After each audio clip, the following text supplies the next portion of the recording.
Video में हम देखेंगे generation of computer programming languages. तो प्रोग्रामिंग लैंग्वेजेस के जो जनरेशन्स कैसे कैसे आए और डेवलप हुए उस बारे में हम जानेंगे इस वीडियो में। तो सबसे फर्स्ट जनरेशन जो लैंग्वेज था उसे हम मशीन लेवल लैंग्वेज कहते थे। उसमें हम जीरोस और वंस का इस्तेमाल करते थे कुछ भी ऑपरेशन को या फिर कोई भी डेटा को सेंड करने के लिए।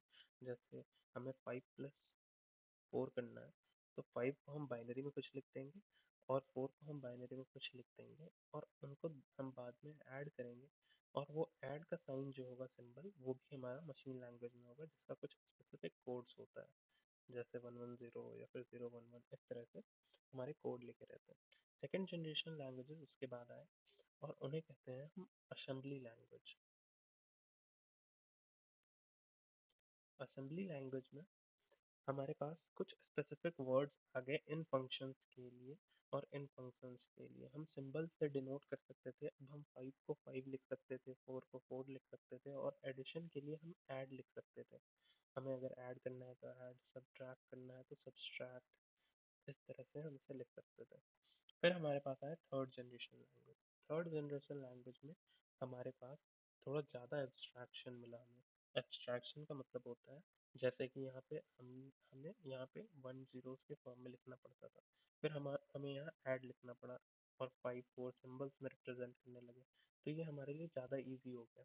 थर्ड जनरेशन लैंग्वेज में एब्स्ट्रैक्शन और ईजी हो गया। थर्ड जनरेशन लैंग्वेज को में हमारे पास कुछ आते हैं, जैसे हमारे पास आते हैं C++ एंड एक तो और आते हैं जावा।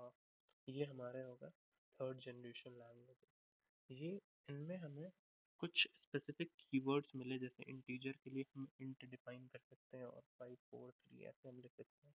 कैरेक्टर के लिए हम कैर लिख सकते हैं एंड 4 लिख सकते हैं। ये कैरेक्टर के टर्म में आ जाएगा, जैसे C F G, इस तरह से हमें रिप्रेजेंट होगा। या फिर कैरेक्टर में हम C भी लिख सकते हैं, तो वो C रिप्रेजेंट होगा। ये हमारा थर्ड जनरेशन लैंग्वेज हो गया। फिर हमारे पास आता है फोर्थ जनरेशन लैंग्वेज। ये हम इसे हाई लेवल लैंग्वेज भी कहते हैं।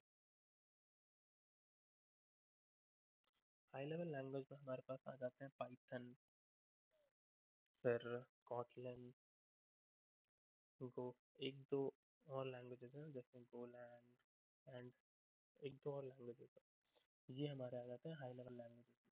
इसमें हमें लिखना और आसान हो गया। जैसे हमें कुछ प्रिंट कराना है तो उसके लिए हम प्रिंट लिख सकते हैं और उसके आगे जो भी हमें प्रिंट कराना है वो हम लिख सकते हैं। जैसे तो हम हेलो प्रिंट कर देंगे अगर ऐसा लिखते हैं तो। फिर हम फिफ्थ जनरेशन लैंग्वेज उसके बाद आए और अभी लास्ट हमारे फिफ्थ जनरेशन लैंग्वेज ही आए हैं।